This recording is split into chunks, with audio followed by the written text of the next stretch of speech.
Hello dear, आपका स्वागत है अपने अगले कंसेप्ट लेक्चर के अंदर। सिंपल इंटरेस्ट के ऊपर ये दूसरा लेक्चर है। तो आगे बढ़ने से पहले मैं आपको कुछ ज़रूरी बातें बताना चाहूँगा, ठीक है?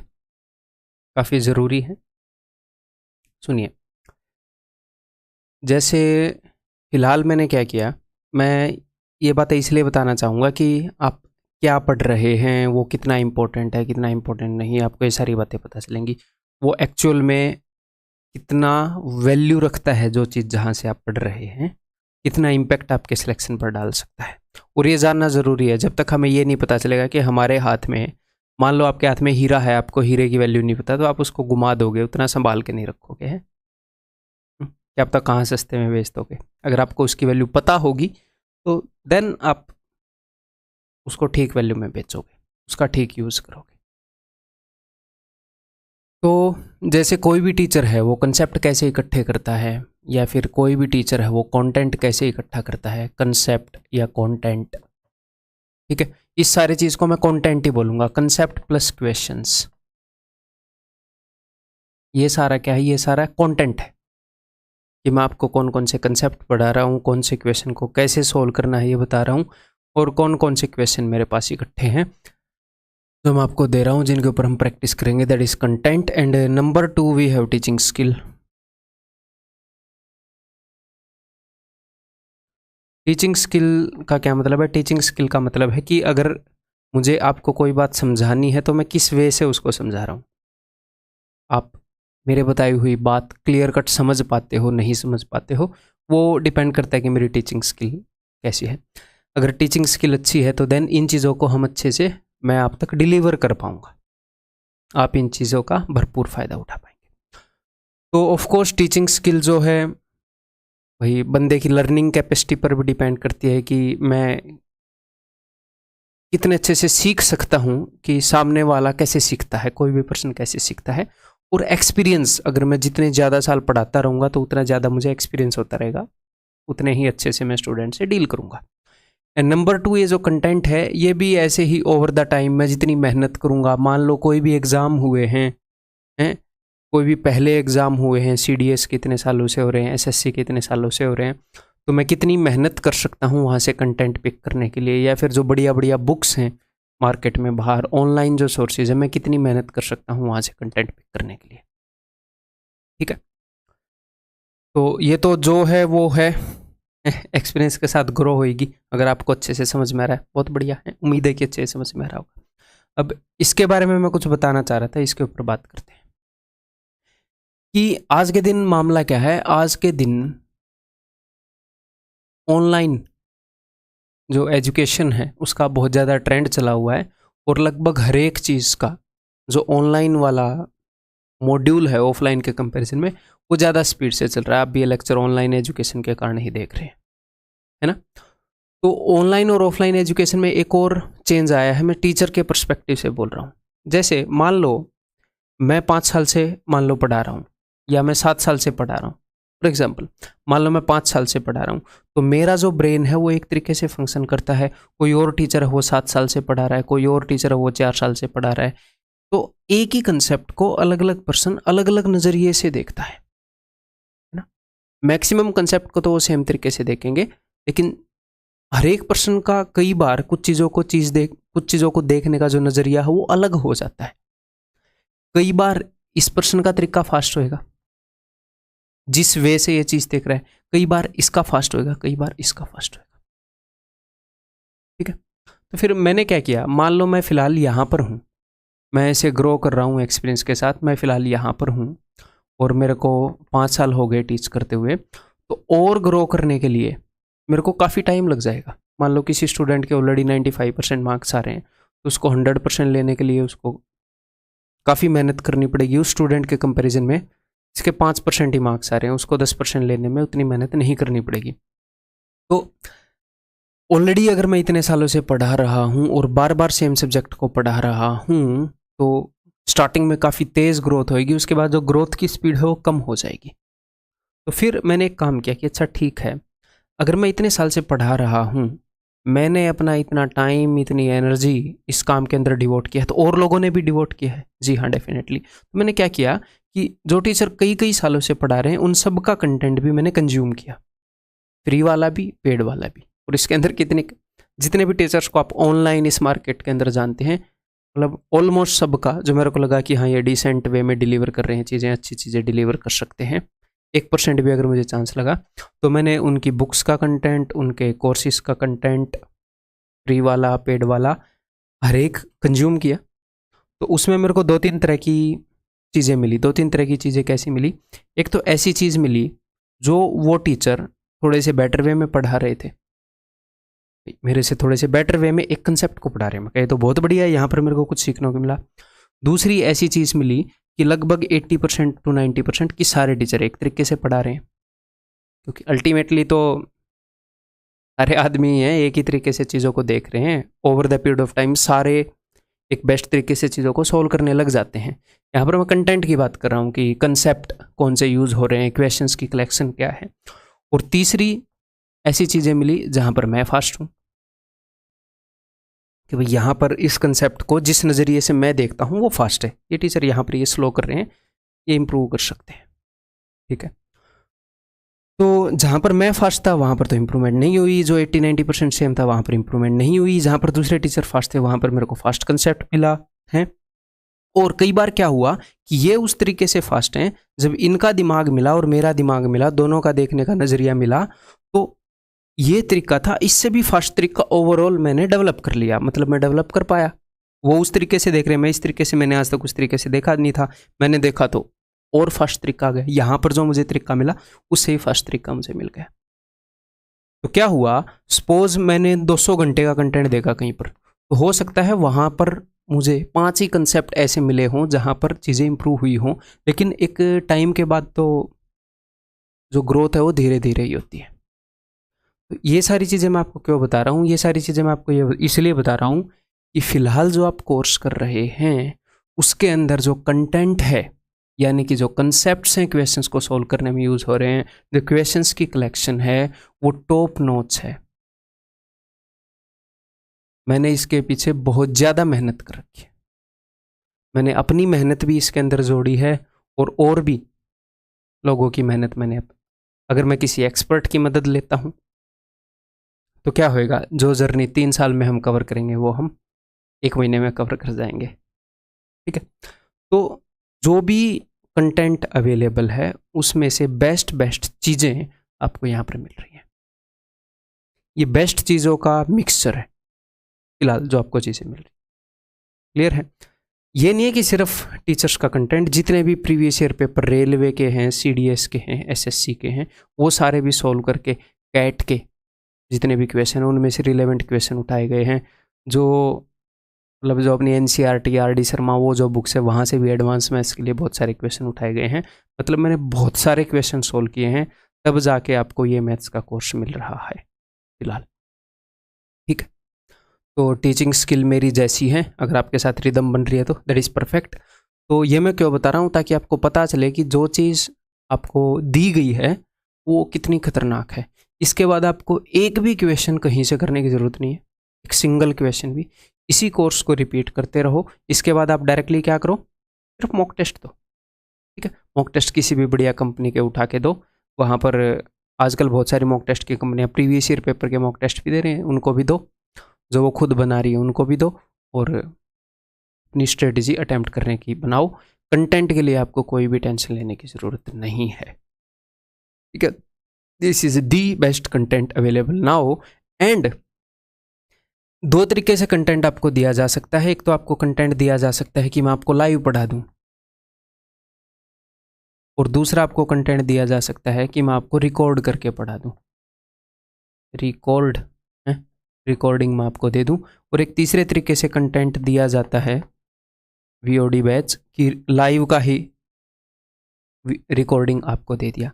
तो जो बेस्ट फॉर्मेट है कंटेंट का वो ये है, रिकॉर्डिंग वाला। मैं स्पेशल आपके लिए रिकॉर्ड कर रहा हूँ, ये मैं कोई लाइव बैच नहीं ले रहा, उसकी रिकॉर्डिंग आपको नहीं दे रहा। तो इससे होगा क्या, जब हम लाइव पढ़ाते हैं तो अगर मैंने रिकॉर्डिंग 1 घंटे की है तो वही कंटेंट देने के लिए मेरे को लाइव के अंदर लगभग 1.5 घंटे लग जाएंगे। मिनिमम 1.5 घंटे।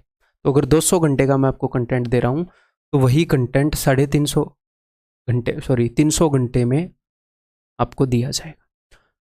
लेकिन लाइव में क्या है, डाउट पूछ सकते हैं, लेकिन इतने सैकड़ों में स्टूडेंट पढ़ेंगे तो एक्चुअल में डाउट भी उतने अच्छे से नहीं बता सकते। उसका जो प्लस पॉइंट है वो भी हम इंजॉय नहीं कर पाते।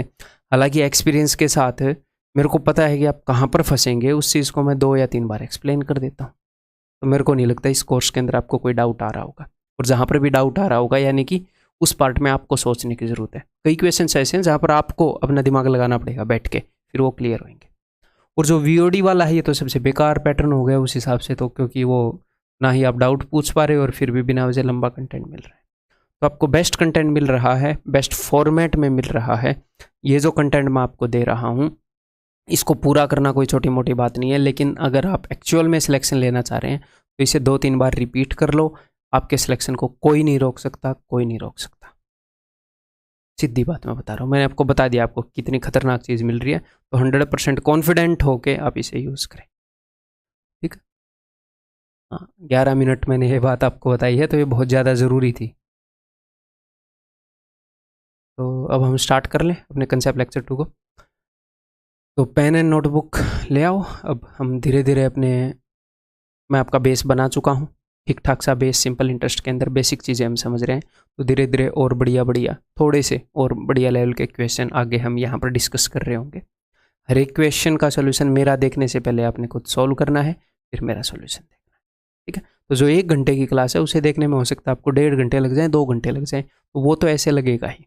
आपको वीडियो पॉज करके देखनी पड़ेगी, खुद टाइम देना पड़ेगा। स्टार्ट करें फिर, let's begin. Direct question shoot करते हैं भाई। कंसेप्ट आपको बता चुका हूँ, देखो।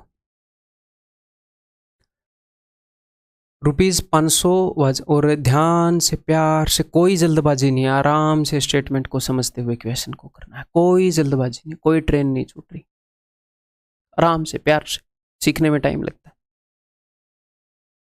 ₹500 was invested at 12% per annum simple interest and a certain sum of money was invested at 10% per annum। ठीक, 500 रुपये को 12% पे दिया गया, कुछ और रुपए थे उनको 10% पर दिया गया।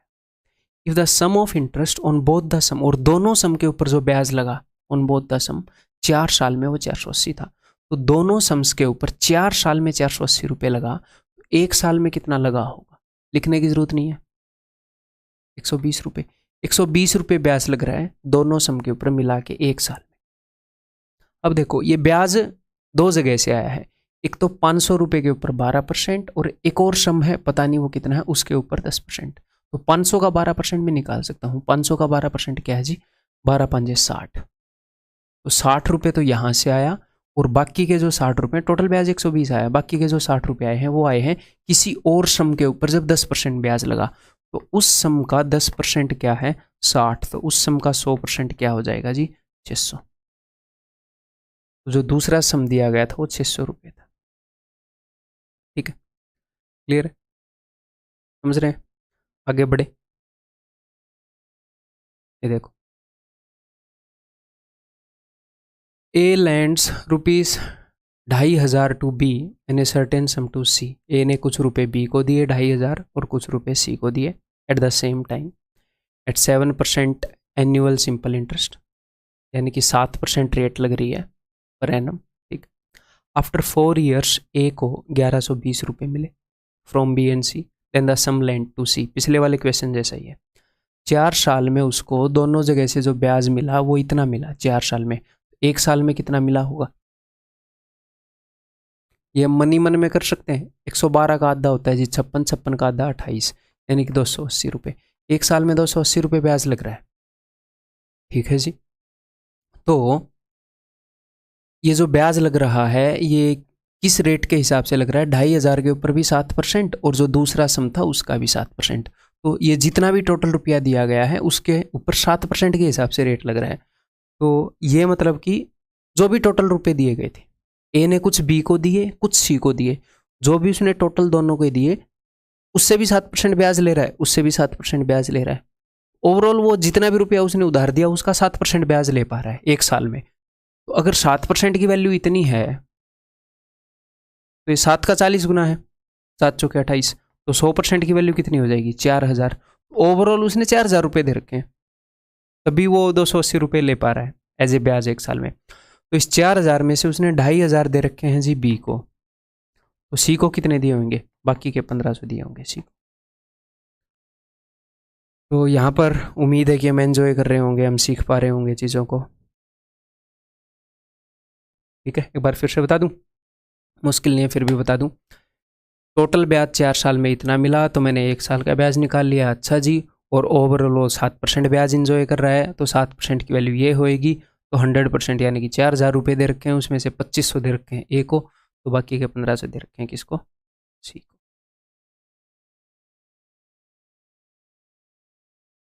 अगला क्वेश्चन करो भाई।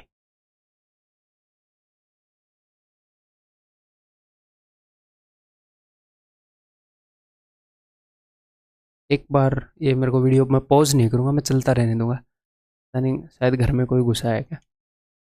2 मिनट इस क्वेश्चन को करते रहो, वीडियो बीच में रोकेंगे नहीं, कोई दिक्कत नहीं है, बिना पॉज किए।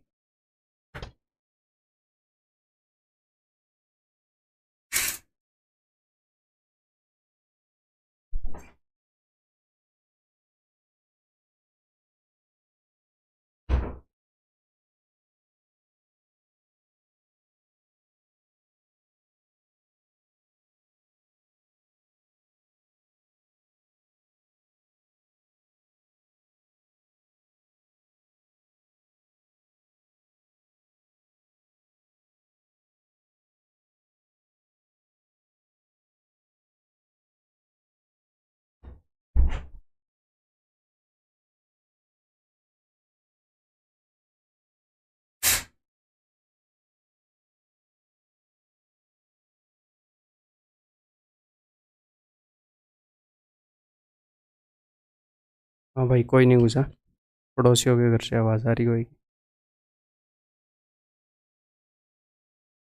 हेलो, कैसे।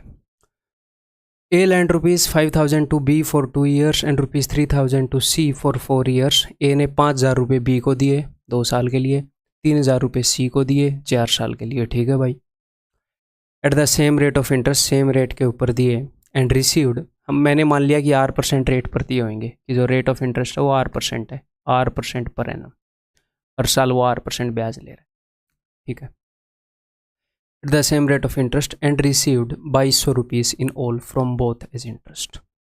ठीक है, तो देखो यहाँ पर एक छोटा सा कंसेप्ट मैं आपको बताऊंगा। उसने 5000 रुपये 2 साल के लिए दिए, या तो आप 5000 रुपये 2 साल के लिए दे दो, या फिर आप 10,000 रुपये 1 साल के लिए दे दो, बात एक ही है। या फिर आप 2500 रुपये 4 साल के लिए दे दो, बात एक ही है। अगर मान लो हर केस में रेट सेम % है, अगर मैं रेट को नहीं बदल रहा, मैंने 5000 रुपये 2 साल के लिए दिए, तो 5000 के ऊपर 2 साल तक ब्याज ले लो, या फिर इसको डबल करके इसको हाफ कर दो। इसको मैंने डबल किया तो इसको हाफ कर दिया। 10,000 के ऊपर 1 साल का ब्याज, 5000 के ऊपर 2 साल का ब्याज, 2500 के ऊपर 4 साल का ब्याज, या फिर 500 रुपये के ऊपर, मैं जीरो को वहाँ पर शिफ्ट कर रहा हूँ, 20 साल का ब्याज। ये सेम ही बात है। क्लियर है जी। ठीक है, क्योंकि जो हमारा सिंपल इंटरेस्ट है वो डिपेंड करता है प्रिंसिपल, रेट और टाइम पर। 100 तो कांस्टेंट है, ठीक है। यहाँ पर रेट हर एक केस में सेम है, इससे कोई फर्क नहीं पड़ेगा। 100 कांस्टेंट है, इससे कोई फर्क नहीं पड़ेगा। तो प्रिंसिपल और टाइम है। अगर मैं प्रिंसिपल को डबल कर रहा हूँ, टाइम को हाफ कर रहा हूँ, तो ओवरऑल जो सिंपल इंटरेस्ट है वो सेम ही रह जाएगा। ठीक, तो इस कंसेप्ट से हम इस क्वेश्चन को सोल्व करते हैं। देखो, तो 5000 रुपये उसने 2 साल के लिए दिए, या फिर मैं ऐसे मान लूँ कि 10,000 रुपये, 5000 के ऊपर 2 साल का ब्याज, या फिर 10,000 के ऊपर 1 साल का ब्याज, बात तो सेम ही है। तो मैंने मान लिया कि उसने 10,000 रुपये 1 साल के लिए दिए, और रेट कितना है, रेट है R%। तो 10,000 रुपये अगर 1 साल के लिए देगा, तो 10,000 रुपये के ऊपर 10,000 का R% जो भी होता है उतना ब्याज लग जाएगा। तो 5,000 का 2R%, या फिर 10,000 का R%, सेम बात है। तो फर्स्ट केस में ब्याज कितना लगेगा, 10,000 का R%। सेकंड केस में उसने 3,000 रुपये 4 साल के लिए दिए, या फिर आप ऐसे मान लो 4 दिए 12,000 रुपये 1 साल के लिए दिए, तो अगर 12,000 रुपये 1 साल के लिए देगा तो भैया 12,000 का 8%, ये हम मेंटली कर सकते थे। ओवरऑल जो उसे ब्याज मिलेगा, इन दोनों को हम जोड़ देते हैं, वो 22,000 का, अब 2R मत जोड़ देना, कई लोग इसको जोड़ देंगे 22,000 का 2R%, इसका 8%, इसका 8%, 22,000 का 8%, टोटल जो हमें ब्याज मिल रहा है वो 22,000 का 8% मिल रहा है। और ब्याज कितना मिला? ब्याज हमें मिला 2200। तो देख लो 22,000 के कंपैरिजन में कितना है, ये 22,000 के कंपैरिजन में 10% है, तो रेट हमारी कितनी हो जाएगी? 10% हो जाएगी। यानी कि हमने क्या देख लिया कि जो हमारा ब्याज होगा वो 22,000 के 8% के बराबर होगा। तो 22,000 का कितना परसेंट है? ये वही 8% होएगा। तो सिंपली अगर मान लो डायरेक्टली 10% ना दिखे तो वो 2200 है, इसके अंदर इसका 1% कितना है? इसका 1% है 220, इसके अंदर 220 कितनी बार आ रहा है? 10 बार आ रहा है, यानी कि 10%। This is what percent of this, ऐसे करके हम निकाल लेते हैं। ठीक है जी, क्लियर है? आगे भी इस कंसेप्ट को यूज़ करेंगे, तो टेंशन नहीं लेनी है। कभी भी जब मैं आपको पढ़ा रहा हूँ आपने 1% भी टेंशन नहीं लेनी है अगर कोई चीज़ समझ में नहीं आई। चीज़ों को इतने बेहतरीन तरीके से करवाऊंगा कि जहाँ पर भी जितनी भी प्रैक्टिस करने की ज़रूरत है उससे एक क्वेश्चन एक्स्ट्रा ही करवा रहा हूँ। हाँ, फिर भी आपने कोर्स को हमेशा कम से कम 3 बार रिपीट करना भाई। अब मान लो कई स्टूडेंट को ये लगेगा कि सर 3 बार रिपीट करना है। अगर आप 3 बार रिपीट करने के लिए तैयार नहीं हैं तो दूसरे स्टूडेंट हैं 3 बार रिपीट करने के लिए तैयार, तो जॉब तो उनकी लग जाएगी। सिंपल सी बात है, कॉम्पिटिटिव एग्जाम है, जो ज़्यादा मेहनत करेगा। तो ये मैं मिनिमम बोल रहा हूँ, उसके बाद आपकी इच्छा है और आपको डेफिनेटली पढ़ने में मज़ा आएगा। अगर आपको भले ही ना समझ में आ रहा हो, ना मज़ा आ रहा हो, तो भी एक बार बने रहो, आपको समझ में भी आएगा, मज़ा भी आएगा, रिपीट भी होंगी चीज़ें, मतलब आप रिपीट भी कर पाओगे। ठीक है, okay ji. Murphy borrowed rupees 5,000 from Jaskirat at 5% per annum simple interest for 4 years. Murphy एक बंदा है, उसने 5,000 रुपये उधार लिए जसकिरत से 5% पर एनम पर 4 साल के लिए। तो हर साल कितना ब्याज देगा? जो भी 5% बनता है हर साल उतना ब्याज दे देगा। He then added some more money to the borrowed sum and lent it to Bahadur for same period at 7% per annum. उसने 5,000 के अंदर कुछ और रुपए ऐड किए अपने, उसने लिए 5,000 थे, 5,000 उसने लिए, मैंने आगे से 5,000 रुपये लिए, फिर मैंने अपनी तरफ से इसमें कुछ रुपए ऐड किए और ये सारे आगे दे दिए। ठीक है, और आगे जब मैंने दिया तो 7% पर दे दिया, तो मैं आगे से कितना ब्याज ले रहा हूँ? मैं आगे से ब्याज ले रहा हूँ 7%, और आगे ब्याज कितना दे रहा हूँ? मैं आगे ब्याज दे रहा हूँ 5%। तो मैं बीच में कुछ बचा रहा हूँ, और जो रुपये मैंने खुद दिए हैं उसमें मैंने आगे से 5,000 रुपये लिए, वो 5,000 आगे खिसका दिए, तो 5,000 के ऊपर मैंने 7% लिया। आगे भी मैं देनदार हूँ, मैं आगे भी 5% दूंगा क्योंकि मैंने 5,000 तो आगे से लिए हैं। जो रुपये मैंने खुद ऐड किए हैं उसके ऊपर थोड़ी उसको दूंगा, वो तो मेरे रुपये हैं, उस पर तो सारा ब्याज मैं ही रखूँगा, बस ये समझना है। तो टोटल उसने कितने रुपये दिए? टोटल उसने रुपये दिए हैं 5,000 प्लस एक्स। ठीक है, इसके ऊपर वो 7% लेगा, 5,000 के ऊपर 7% लेगा, लेकिन 5% आगे दे देगा। इसका सिर्फ 2% बचा पाएगा, इसका 2% कितना है? 100। 1 साल की बात कर रहा हूँ। इस ये x रुपये उसने खुद ही आगे दिए थे, तो इसके ऊपर वो पूरा 7% लेगा और अपने पास ही रखेगा, तो 7% ऑफ x। तो नेट 1 साल में वो इतने रुपये बचा पाएगा। और वो 1 साल में बचा कितना पाया? मर्फी को भैया फ़ायदा हुआ है 680 रुपये का पूरे 4 साल में। तो 680 को 4 से डिवाइड कर दें, 170 रुपये, 680 डिवाइडेड बाई 4, 170 रुपये का उसको नेट फ़ायदा हुआ। 170 में से 100 इधर रहे, तो यानी कि यहाँ पर कितने होंगे? 70। तो 7% of x is equal to 70। 7 का 10 गुना है तो 100%, 100 का 10 गुना 1000 हो जाएगा। That is option. ठीक है, मैं बहुत ज़्यादा डिटेल में भी नहीं लिख रहा हूँ, एक आधी चीज़ें जैसे डायरेक्टली मैंने इसे 10 गुना देख के करवा दिया, बिकॉज मैं आपको ऐसी आदत लगवाना चाह रहा हूँ। ठीक है, तो बीच का रास्ता मैं यूज़ कर रहा हूँ, ना मैं ज़्यादा लिख रहा बिना वजह आपको ज़्यादा की आदत पड़ जाए, ना मैं कम लिख रहा कि आपको समझ में ही ना आए। अगला क्वेश्चन,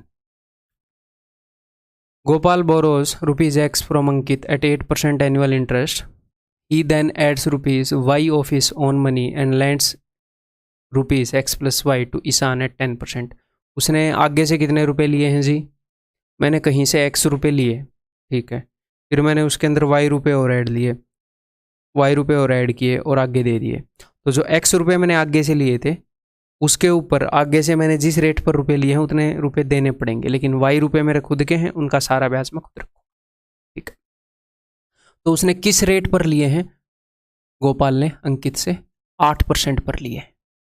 ठीक है, और आगे उसने दे दिए हैं ईशान को 10% पर। ठीक है, eight the end of the year, साल के एंड में, आफ्टर रिटर्निंग अंकित ड्यू, जब उसने अंकित से रुपए लिए थे ना, अंकित को जब उसने, गोपाल भाई ने जब रुपए दे दिए, the net interest retained by Gopal is the same that accrued to Ankit. मान लो कौन है गोपाल, मैं हूं गोपाल, तो मैंने आगे से रुपए लिए, कुछ मैंने खुद ऐड कर दिए, फिर सारे आगे दे दिए।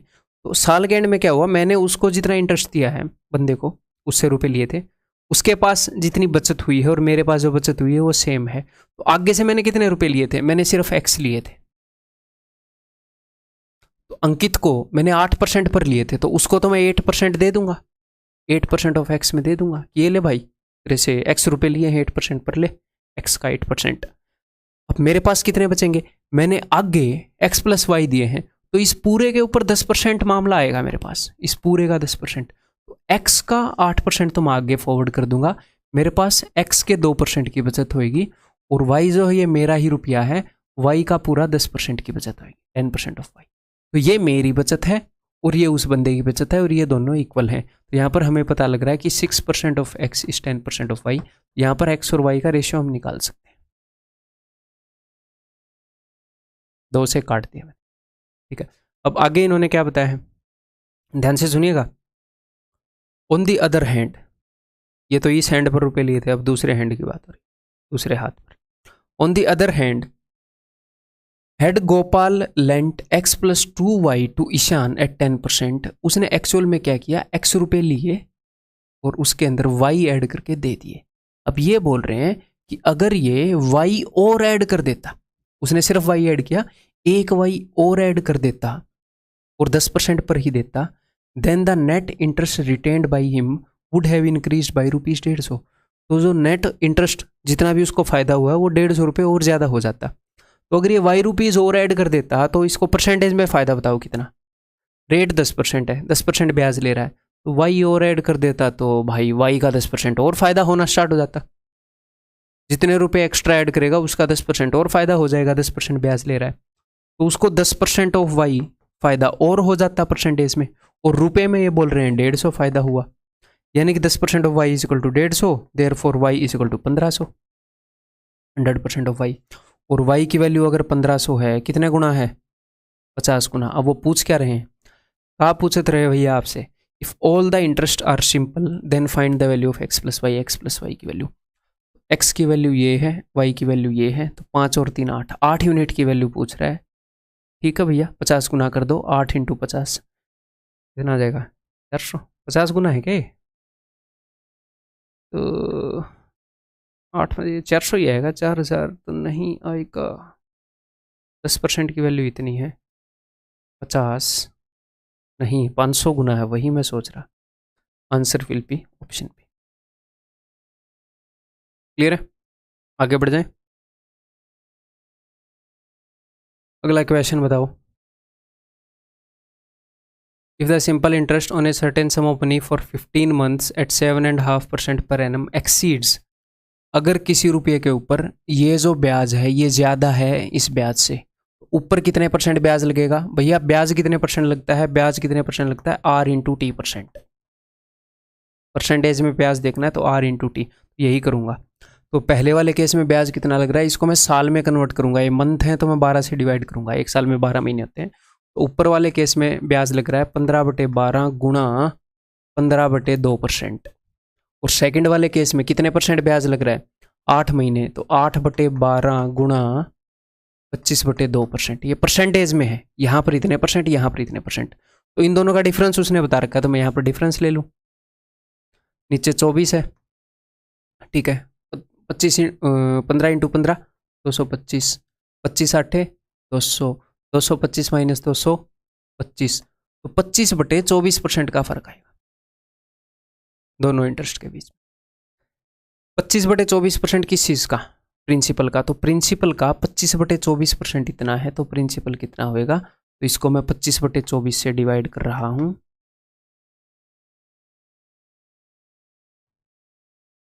32.50 को मैंने डिवाइड कर दिया 25/24 से, ये आ गया 1%, और 100 से मल्टीप्लाई करूंगा, ये आ गया 100%। That's it. इस पॉइंट से 2 0 गई, 25 से कम 25, 25 आते 75, 170, 24 साते 168, 16, 24 और 16 4080। गलत चला गया क्या मैं? 24 24 आते 168, 16, 24 और 16 तो यार खाली सी होएगा। कहाँ गलत हो गए भैया हम? तो 25 से गलत क्या होएगा फिर? 25 से कम 75, 24 दिए 72, 7, 24 और 7 3120। आंसर इस ऑप्शन सी। क्लियर है? Getting me? अगला क्वेश्चन बताओ।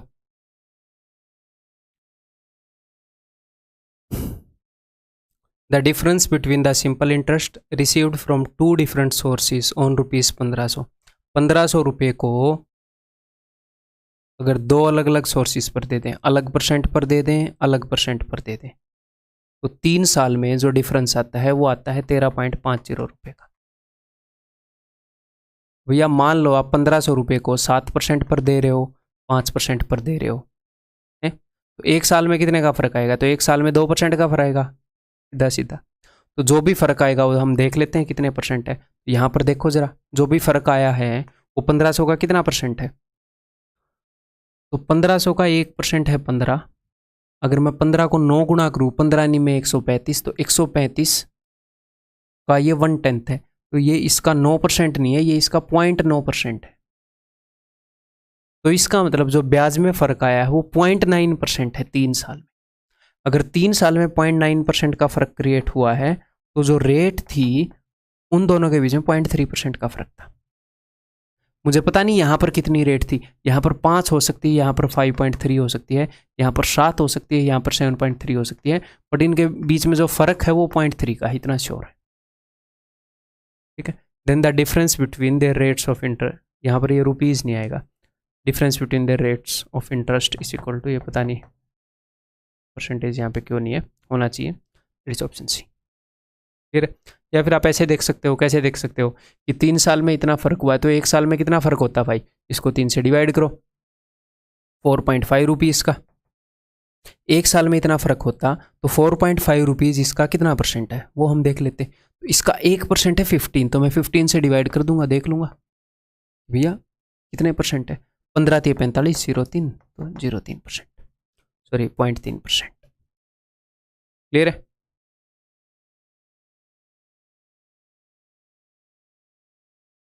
If rupees 12,000 is divided into 2 parts such that the simple interest on the first part for 3 years at 12% per annum is equal to simple interest on the second part for 4.5 years at 16% per annum। 12,000 रुपये को 2 हिस्से में दे दिया, इस तरीके से दे दिया, पहले हिस्से के ऊपर 3 साल के अंदर 12% के हिसाब से जो ब्याज है वो सेम है जितना दूसरे हिस्से के ऊपर 4.5 साल में 16% के हिसाब से ब्याज होगा।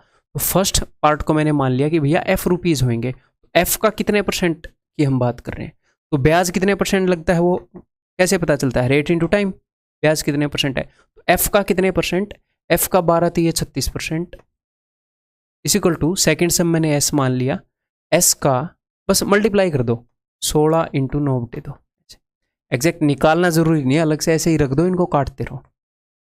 एफ का इतने percent is equal to S का इतने परसेंट, ठीक है। एफ और एस का रेशियो मिल जाएगा, 2 × 8 = 16, 9 × 8 = 72, 36 × 72, तो F by S is equal to 2/1, ठीक है। एफ और एस का रेशियो मिल गया। टोटल कितने रुपए थे? टोटल रुपए थे 12,000। टोटल यूनिट्स के अंदर कितने हैं? 3, 3 की वैल्यू 12,000, ये 3 का 4,000 गुना है, 3 चौके 12, ठीक है। उसने पूछा क्या ग्रेटर सम, तो 2 का 4 गुना कितना होएगा? 2 चौके 8, 8,000। Answer will be option. ऐसे क्वेश्चंस कई आते हैं, तो 3-4 क्वेश्चन मैंने लिए हैं, टेंशन मत लो। बताओ, CGL 2018 Tier 2 का क्वेश्चन है। The sum of rupees 5,000 is divided into 2 parts such that the simple interest on the first part, तो फर्स्ट पार्ट का कितना परसेंट भाई, कितना परसेंट, टाइम और रेट का मल्टीपल, ब्याज इतना ही परसेंट होता है। तो 5 चौके 20 और 21/5 गुणा में 37 20/3। फर्स्ट पार्ट का इतना परसेंट जो है वो डबल है। अच्छा ठीक है, डबल है, किससे डबल है भाई, सेकंड पार्ट के कितने परसेंट से। 4 दूनी 8 और 3 11/4 गुणा 4, दैट्स इट। रेशियो निकाल लो, 3 7 21 5 ओके 20 4 4 2 2, ठीक है। फर्स्ट और सेकंड पार्ट का रेशियो, यहाँ पर हमारे पास क्या है 11 और यहाँ पर हमारे पास क्या है 7 दूनी 14, ठीक है। तो फर्स्ट पार्ट अगर 11 यूनिट है तो सेकंड पार्ट जो है 14 यूनिट है, और दोनों पार्ट मिलकर कितने हैं 25 यूनिट है, और यहाँ पर क्या बताया गया है इतने हैं। तो 25 से अगर आप इसको काटोगे 25 दूनी 50, 200 गुना है। एक्चुअल चीज़ है रेशियो की 200 गुना है। अब इन्होंने पूछा क्या, इन्होंने पूछा है डिफरेंस। इनका डिफरेंस कितना है भाई, इनका डिफरेंस है 3, एक्चुअल चीज़ें 200 गुना है, तो 600 है actual difference, that is option D, ठीक है। अच्छा कर रहे हैं हम, आगे बढ़ें।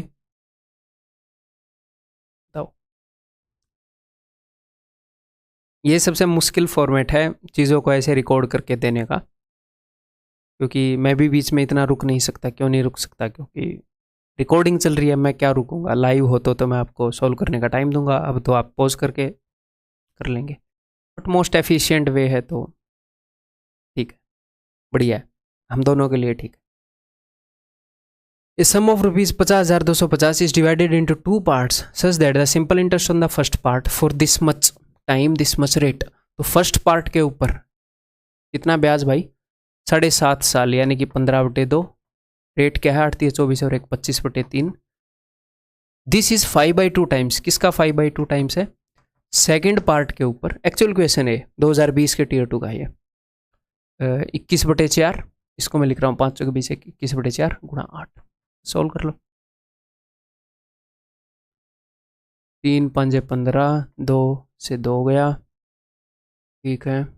इस 5 से ये 5 गया, और कोई कट रहेगा, 4 दूनी 8 और कट नहीं रहा। तो फर्स्ट और सेकंड पार्ट का जो रेशियो है दैट इज इक्वल टू 21 दूनी 42 और 25, ठीक है। और जो टोटल मनी है वो इतना है। रेशियो के अकॉर्डिंग टोटल मनी कितना है, रेशियो के अकॉर्डिंग टोटल मनी है 67। 67 की ये वैल्यू है, ये कितने गुना है मुझे तो दिख नहीं रहा, तो हम यहाँ पर लिख के लेते हैं 67 यूनिट की ये वैल्यू है, तो 1 यूनिट की ये वैल्यू, और हमें निकालना क्या है, डिफरेंस बिटवीन 2 पार्ट्स। तो इन दोनों के बीच में डिफरेंस कितना है भाई, बताओ, 17 यूनिट का। तो 17 यूनिट की वैल्यू बतानी है, कर लो सॉल्व। 67 का टेबल आना चाहिए इसके लिए। 67 कितने पर जाएगा, 8 48 पर तो जाएगा नहीं, 7 पर जाएगा। 7 के 42, 7 के 42 और 4, रुको क्या करते हो देश बाबू, गलत कर दिया। 7 7 49, 42 और 4 40, 469। 31 इंटू 33 335, 5 पर जाएगा। ये लो भाई 17 इंटू 75, 17 5 85, 8 17 7 119 और 8 127, 12,750, that is option,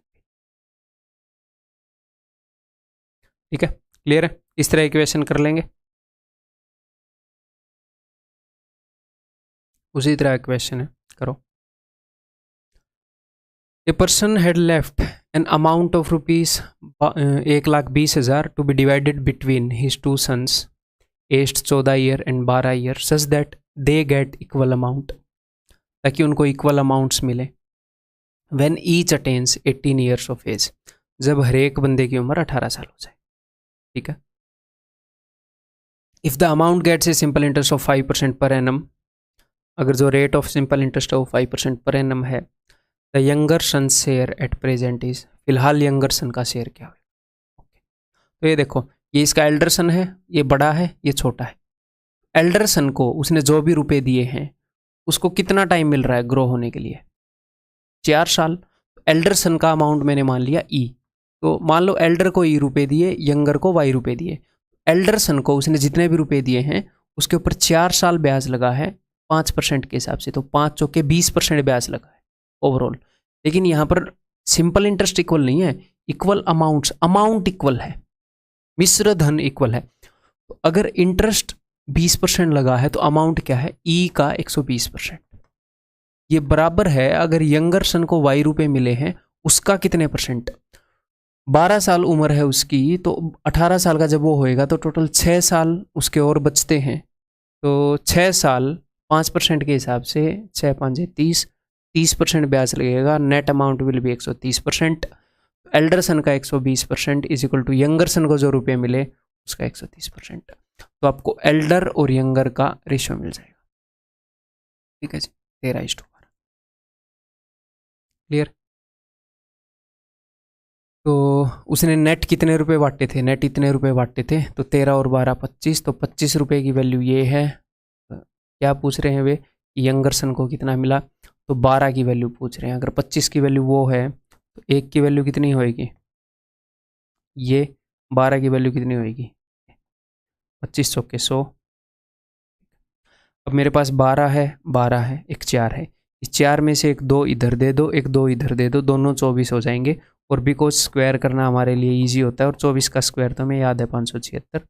answer will B 57,600। Okay, आगे बढ़े, बताओ जी। If rupees 7700 are divided among 3 brothers Anuj, Vijay and Dheeraj in such a way that the simple interest on each part at 5% per annum after 1, 2 and 3 years respectively remains equal। जो simple interest है, अब की बार amount equal नहीं है, अब की बार simple interest equal है। ठीक, तो 3 हिस्सों में रुपए बांटे हैं, एक के ऊपर 1 साल का, एक के ऊपर 2 साल का, एक के ऊपर 3 साल का, जो ब्याज है वो बराबर है। और रेट कितनी है, 5%। तो 5 एकम 5%, 5। तो अनुज को मान लो ए रुपए दिए गए हैं, तो अनुज को जितने भी रुपए दिए गए उसके ऊपर ब्याज कितना लगा है, 5%। तो उसका 5% इज इक्वल टू विजय का 2 साल के लिए 5% की रेट, विजय को जो भी रुपए दिए हैं उसका 10% बराबर है 15% ऑफ धीरज। ठीक है, तो यहाँ पर आप 5 से काट सकते हैं, 5 एकम 5, 5 दूनी 10, 5 3 15।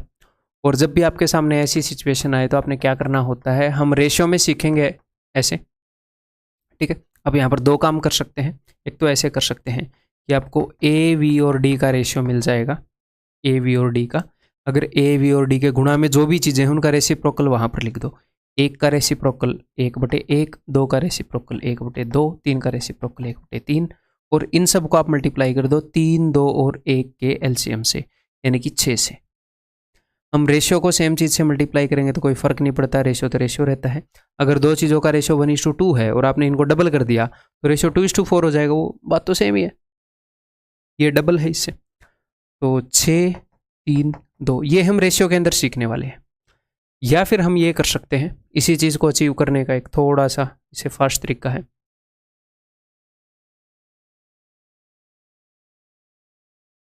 कि इनके जो कोफिशिएंट हैं 1 2 और 3, इनका जो एलसीएम है उससे इनको डिवाइड कर दो। 1 2 और 3 का एलसीएम 6 होएगा, तो ये हो जाएगा a/6 is equal to v/3 is equal to d/2। और जब भी आपको इस फॉर्मेट में चीज़ें मिलें, यानी कि आपको a v और d का रेशियो मिल गया 6:3:2। अगर अनुज को 6 रुपये मिले हैं तो क्या है, विजय है, विजय को 3 मिले हैं, विजय माल्या को कम मिले हैं आपकी बार। ठीक है, और धीरज को 2 रुपये मिले। इन्होंने क्या पूछा है, अनुज का भाग धीरज के भाग से कितना अधिक है, तो अनुज का भाग धीरज के भाग से कितना अधिक है, 4 यूनिट ज़्यादा है। और टोटल रुपया कितना है, 6 और 3 और तो 11 यूनिट। 11 यूनिट की वैल्यू ये है जी, 4 यूनिट की वैल्यू है पूछ रहे हैं 2800। ठीक है, विजय माल्या अब थोड़े से कम रुपयों में खेल रहा है बेचारा, पहले बहुत ज़्यादा रुपयों में खेल चुका है वो। ये देखो, A person invests money in 3 different schemes for 6 years, 10 years, 12 years at 10%, 12%, 15% simple interest respectively. At the completion of each scheme, he gets same interest. हर एक स्कीम जब पूरी हुई तो उसको इंटरेस्ट सेम मिला, तो हमें इनके ब्याज को इक्वेट करना पड़ेगा। 6 साल के लिए 10% के हिसाब से 60% ब्याज लगा होगा, तो 60% ऑफ जो भी फर्स्ट स्कीम थी उसको मैंने ए मान लिया, इस इक्वल टू 12 × 10 120% ऑफ दूसरी स्कीम बी, और 15 × 12 180% ऑफ तीसरी स्कीम सी। सिर्फ मैंने इंटरेस्ट को इक्वेट किया है, ठीक है। 60 एकम 60, 60 दूनी 120, 60 थी 180, ठीक है। इतना इंटेलिजेंट तो मैं हूँ कि 60 का पहाड़ा मुझे आता है। अब इन सबको 6 से डिवाइड करेंगे, 3, 2 और 1 का एलसीएम, तो 6 से अगर मैं डिवाइड करूंगा, मैं मन ही मन डिवाइड कर रहा हूँ, a/6 equal to b/3 equal to c/2, हमें इनका रेशियो मिल गया। The ratio of the investment is, तो इन्वेस्टमेंट का रेशियो क्या है, 6:3:2, दैट इज ऑप्शन है। ठीक है जी, क्लियर है। ये सवाल करो, अब देखता हूँ कितने लोग करेंगे। CGL Tier 2 का सवाल है, 2015 में पूछा गया था, यानी कि एक्चुअल क्वेश्चन है जो एग्जाम में पूछा गया था। A sum of ₹7930 is divided into 3 parts and given on loan at 5% simple interest, A, B and C, 2, 3 and 4 years. Okay. If the amount of all the 3 are equal, जो amounts हैं वो equal है after their respective period of loan, A को कितने रुपए मिले, ठीक है। तो मैंने मान लिया कि A, B और C को A, B और C इतने ही रुपए मिले हैं, और इनके ऊपर ब्याज वगैरह लग के जो अमाउंट है वो सेम है। तो ए के ऊपर कितना ब्याज लगा, 5% के हिसाब से 2 साल में 5 दूनी 10, 10% अमाउंट की बात हो रही है, तो 110% ऑफ ए, ब्याज की नहीं अमाउंट की। 5 दिए 15, 115% ऑफ बी इस इक्वल टू 5 चौके 20, 120% ऑफ सी। इस चीज़ का हमें रेशियो निकालना है, तो काट लें इनको, इसी रंग से काट लेते हैं। 5 से 22, 5 से 23, 5 से 24। तो अभी आप क्या करोगे, 22, 23 और 24 का एलसीएम लोगे और उसके बाद उससे डिवाइड करोगे। लेकिन ऐसा करना थोड़ा सा लेंदी हो जाएगा, उसी काम को थोड़ा सा फास्ट अचीव करने का तरीका बताऊं। आप इनका एलसीएम मत लो, एलसीएम से डिवाइड करना ज़रूरी नहीं है। आप 22, 23 और 24 के प्रोडक्ट से डिवाइड करो। तो जब आप इसको ऐसे डिवाइड करोगे 22 इंटू इन तीनों के प्रोडक्ट से, तो 22 से 22 कट जाएगा, यहाँ पर 23 से 23 कट जाएगा, यहाँ पर 24 से 24 कट जाएगा। तो एक्चुअल में क्या बचेगा, एक्चुअल में अगर आप 22, 23 और 24 के प्रोडक्ट से इनको डिवाइड करोगे, ए के साथ 22 है तो ए के नीचे 22 के अलावा बाकी दोनों आ जाएंगे, इस इक्वल टू बी के पास 23 के अलावा दोनों आ जाएंगे, और सी के पास 24 के अलावा दोनों आ जाएंगे ना। मैंने इन सब के प्रोडक्ट से डिवाइड कर दिया। अब अगर आप इसको छोटा करना चाहते हो, रेशियो छोटा करना चाहते हो, अब अगर कोई चीज़ कट रही है तो आप काट सकते हो। 2 से मैंने काट दिया 12, 12, 11, अब और कुछ कटेगा नहीं। एलसीएम लेते तो हम ये वाली वैल्यूज आती, लेकिन हमने वही काम फास्ट कर लिया, ठीक है। हाँ जी, अब देखो, अब अपने पास 2 ऑप्शन है। क्या 2 ऑप्शन है कि ए को कितने रुपए मिले इसका प्रोडक्ट निकलेगा उतने रुपए, बी को इतने रुपए, सी को इतने रुपए, इनका रेशियो आ जाएगा ए, बी और सी का, और फिर हम निकालेंगे कि ए को कितने मिले। उसने ए का पूछा है ना, उसने ए का पूछा है। हम वैसे कर सकते हैं, डेफिनेटली हम कर सकते हैं, लेकिन ये क्वेश्चन वैसे करने की जरूरत नहीं है। ए को जो भी रुपए मिले वो 23 × 12, बिकॉज ये रेशियो ही है ना ए, बी और सी का, ये रेशियो ही है।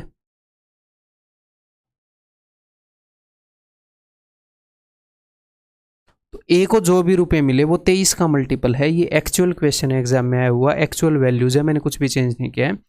तो 23 का मल्टीपल होना ज़रूरी है ए को जो भी रुपए मिले उसका, ठीक है। तो हम देख लेते हैं कि 23 के मल्टीपल कितने हैं। ये तो नहीं है भाई 23, ये है, ये पॉसिबल आंसर है। ये नहीं है कि जो मल्टीपल है वही आंसर होगा, क्या अब तो 2 मल्टीपल हो, फिर करना पड़ेगा। ये नहीं है, ये भी नहीं है, तो एक ही पॉसिबल आंसर है, दैट इज ऑप्शन बी, ठीक है। तो एग्जाम में हम इसको ऐसे करेंगे, अदरवाइज आप कैसे कर सकते हो, जो अपना नॉर्मल तरीका है, इनके प्रोडक्ट को सोल्व करो, इनके प्रोडक्ट को सोल्व करो, इनके प्रोडक्ट को सोल्व करो, ए को कितने रुपए मिलेंगे दिस डिवाइडेड बाई इन तीनों का सम गुणा में, ये तो आप कर ही सकते हैं ना। ये बताओ आप,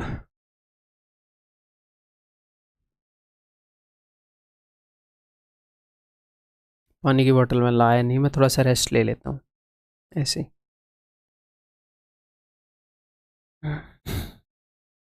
देखते हैं।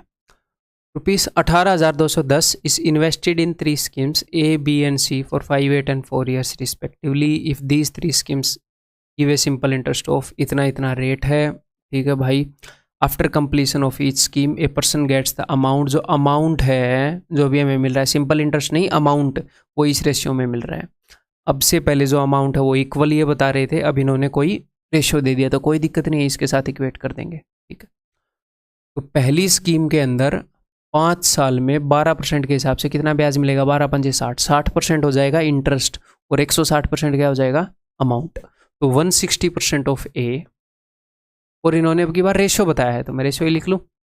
का रेशियो किससे, 8 साल में 10% के हिसाब से, 10 8 80, 180%।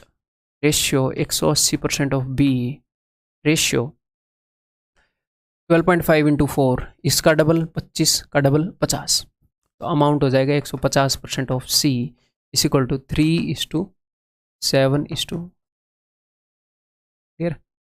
तो एक तो मैं यहाँ पर काट सकता हूँ इन सबको, 0, ठीक है।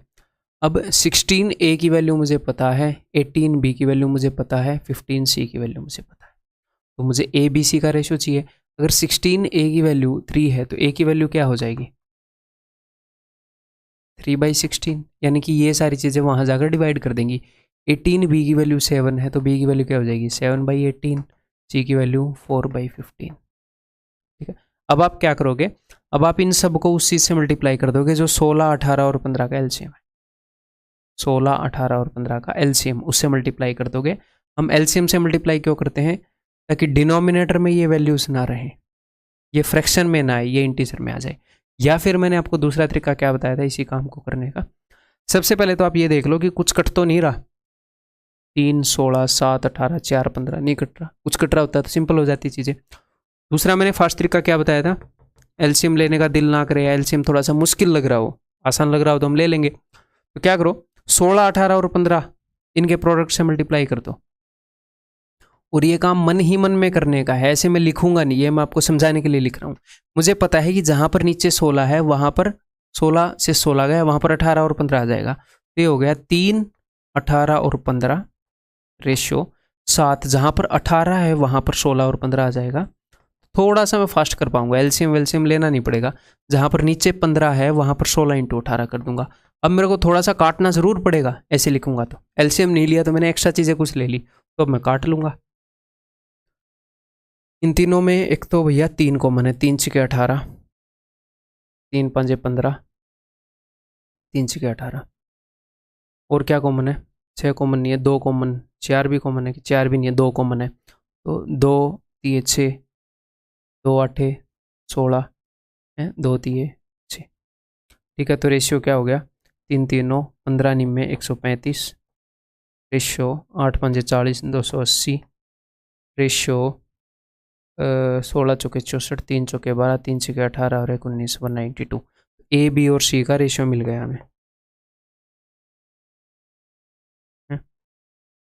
मिल गया हमें। अब आगे हम कर सकते हैं, अब इन्होंने क्या पूछा है, then find the sum of money invested in scheme C, तो स्कीम सी के अंदर जो मनी इन्वेस्टेड है तो भैया 24 8 ये किस चीज़ का मल्टीपल, आप देख सकते हो कि भैया 16 का मल्टीपल कौन सा है कौन सा नहीं है। आप यहाँ पर मल्टीपल 3 का मल्टीपल यूज़ कर सकते हो, कौन सा ऑप्शन है, आप ऑप्शंस को एलिमिनेट कर सकते हो।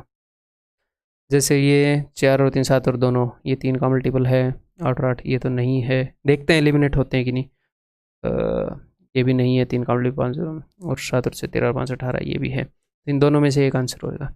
अदरवाइज हम क्या करेंगे, हमें सी का बताना है, तो 192 यूनिट सी में इन्वेस्ट हुए थे, टोटल इनका सम क्या है, यहाँ से मैं इसको 8 दे दूंगा ताकि ये 200 हो जाए और ये रह जाएगा 127, तो 200 और 280 480 और 100 580 और 20 600 607, टोटल 607 रुपये हैं, तो उसमें से 192 सी में इन्वेस्ट हुए और टोटल मनी कितना है 18210, ठीक है।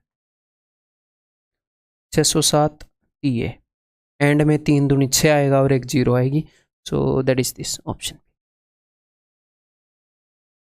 ठीक है। क्लियर है, आगे बढ़ जाएं। ये बताओ। A banker lends ₹4,000 at simple interest to customer. Okay, 4,000 रुपये वो उधार देता है कस्टमर को। The rate of interest for the first year is X%, for the second year is X+3%, for the third year is X%, X+6% and so on. तो यहाँ पर उसने कुछ पैटर्न बताया ना कि फर्स्ट ईयर के लिए X%, अगले साल के लिए 3% ज़्यादा, अगले साल के लिए 3% ज़्यादा, और वो बोल रहा है यही पैटर्न फॉलो हो रहा है। ठीक है, कितने साल के लिए उसने दिए हैं? At the end of 6th year customer pays this to the banker and clear his debt, अपने डेट को वो क्लियर कर देता है इतने रुपए पे करके, यानी कि ये टोटल नेट क्या है, ये अमाउंट है। तो हम देख लेते हैं भैया अमाउंट कितने परसेंट होगा। तो पहले साल जो ब्याज लगा वो लगा X%, अगले साल लगा X+3, अगले साल लगा X+6, या फिर आप ऐसे कर सकते हो, लिख ही देता हूँ मैं, या फिर मुझे पता है कि X जो है 6 साल की बात हो रही है, X तो 6 बार आएगा ही आएगा। 6 साल की बात हो रही है, पहले साल X, अगले साल X+3, अगले साल X+6, अगले साल X+9, X तो 6 बार आएगा ही आएगा, मैं डायरेक्टली लिख रहा हूँ। और दूसरे साल से बात शुरू हुई है कि 3 का पहाड़ा चलेगा 15 तक, 6, 9, 12, 15, 3 से 18 मत कर देना, पहले साल में 3 नहीं था, दूसरे साल से स्टार्ट हुआ है।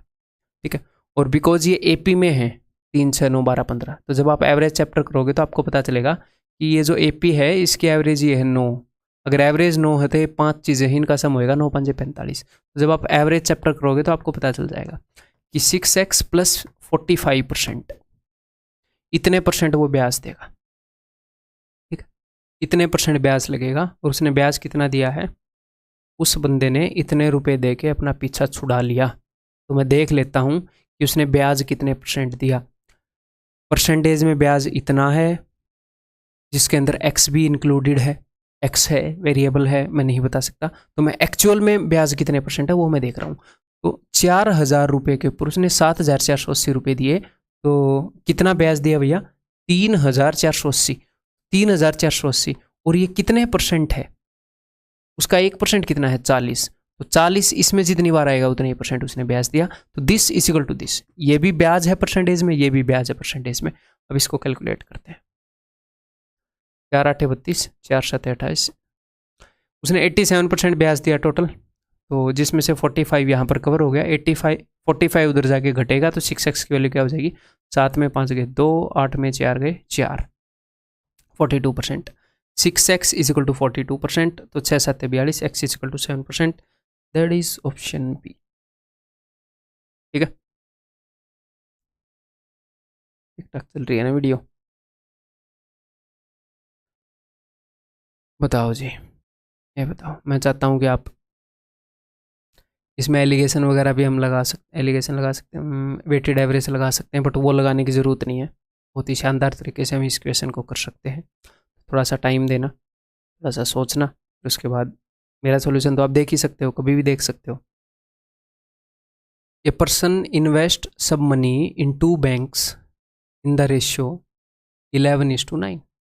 The rate of simple interest on the first investment, उसने 2 हिस्सों में बांट दिया रुपये को। मान लो 11 यूनिट यहाँ पर, 9 यूनिट यहाँ पर। यहाँ पर जो उसको रेट मिल रही है वो 19% मिल रही है, और ओवरऑल उसको दूसरे हिस्से पर भी कुछ रेट मिल रही होगी, हमें नहीं पता। ओवरऑल जो उसको रेट मिली, but overall annual interest on the total investment is this. ठीक है, if the simple interest received in second investment is this, second investment में जो सिंपल इंटरेस्ट मिला वो इतना है, तो बताइए टोटल इन्वेस्टमेंट कितनी है? तो मुझे एक बात बताओ, आपको किस किस चीज़ की रेट गिवन है? फर्स्ट हिस्से की रेट गिवन है कि भैया फर्स्ट हिस्से के ऊपर उसको 19% मिल रहा है, और उसको ओवरऑल रेट गिवन है। ठीक है, तो मैं फर्स्ट हिस्से और ओवरऑल जो हिस्से हैं उनके इंटरेस्ट का रेशियो निकाल सकता हूँ। मान लो उसने 11 रुपये जो इन्वेस्ट किए वो एक बैंक में इन्वेस्ट कर रखे हैं, 9 रुपये उसने दूसरी जगह इन्वेस्ट कर रखे हैं। इस 11 रुपये के ऊपर उसको ब्याज मिल रहा है 19% के हिसाब से। तो जो क्या बोल रहा है ये, if the simple interest received in second investment, जो फर्स्ट इन्वेस्टमेंट है उसके ऊपर उसको कितना इंटरेस्ट मिलेगा? फर्स्ट इन्वेस्टमेंट के ऊपर जो इंटरेस्ट मिलेगा वो, और जो टोटल उसको इंटरेस्ट मिल रहा है वो, इन दोनों का मैं रेशियो निकाल सकता हूँ। फर्स्ट इन्वेस्टमेंट में उसने 11 रुपये लगाए, 11 रुपये के ऊपर उसको 19% ब्याज मिल रहा है, 11 का 19%, तो ये इंटरेस्ट है, ब्याज है। और सेकंड इन्वेस्टमेंट के ऊपर उसने, सॉरी सेकंड के ऊपर नहीं, टोटल, हमें टोटल का रेट पता है, 11 और 9 20, 20 रुपये के ऊपर उसको 23.5% ब्याज मिल रहा है। तो 23.5 को मैं फ्रैक्शन में लिख रहा हूँ, 23.23 1/2, इसको मैं क्या लिख सकता हूँ, इसको मैं डबल करता हूँ वैसे, 23 दूनी 40 और 47/2, उसको इतना ब्याज मिल रहा है 47/2, तो 2 को मैंने ऊपर लिख दिया। तो ये रेशियो है फर्स्ट इन्वेस्टमेंट के ऊपर जो उसको इंटरेस्ट मिल रहा है, इंटरेस्ट का रेशियो है ये, उस टोटल इन्वेस्टमेंट के ऊपर जो ब्याज लग रहा है उसका रेशियो। तो ये है जी 209/470। अगर उसको टोटल जो ब्याज 470 मिल रहा है, तो फर्स्ट वाले के ऊपर उसको 209 मिल रहा है, तो सेकंड वाले का तो आप निकाल सकते हो।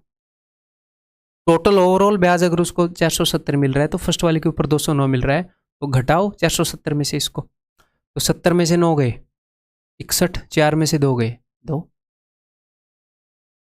ठीक है। तो 261 यूनिट अगर उसको ब्याज मिल रहा है सेकंड इन्वेस्टमेंट पर, तो 209 यूनिट उसको मिल रहा है फर्स्ट पर, और 470 उसको मिल रहा है ओवरऑल। और यहाँ पर इन्होंने बताया है कि उसको इतना ब्याज मिल रहा है सेकंड इन्वेस्टमेंट पर, तो 261 यूनिट की वैल्यू ये है, तो 1 यूनिट की वैल्यू क्या होगी, ये, तो 470 यूनिट की वैल्यू क्या होगी, ये, और ये 470 यूनिट क्या है, टोटल इन्वेस्टमेंट पर जो ब्याज मिल रहा है वो। तो टोटल इन्वेस्टमेंट पर जो ब्याज मिल रहा है वो मुझे मिल गया, क्योंकि उसने टोटल इन्वेस्टमेंट निकालनी है, इसलिए मैंने 470 की वैल्यू निकाली, नहीं तो अगर फर्स्ट निकालनी होती तो मैं 209 की निकाल लेता, ठीक है, ओके। तो टोटल इन्वेस्टमेंट के ऊपर उसको जो ब्याज मिल रहा है वो ये है। वैसे टोटल इन्वेस्टमेंट के ऊपर ब्याज जो है वो परसेंटेज में कितना मिल रहा है, वो मिल रहा है 23.5%। अच्छा, ये 23.5% की वैल्यू है, तो 1% की वैल्यू क्या होगी, इसको 23.5 से डिवाइड कर रहा हूँ, यानी कि 47/2 से डिवाइड कर रहा हूँ, ये 1% की वैल्यू है, तो 100% की वैल्यू क्या होगी, ये होगी। बस ये अपना आंसर है।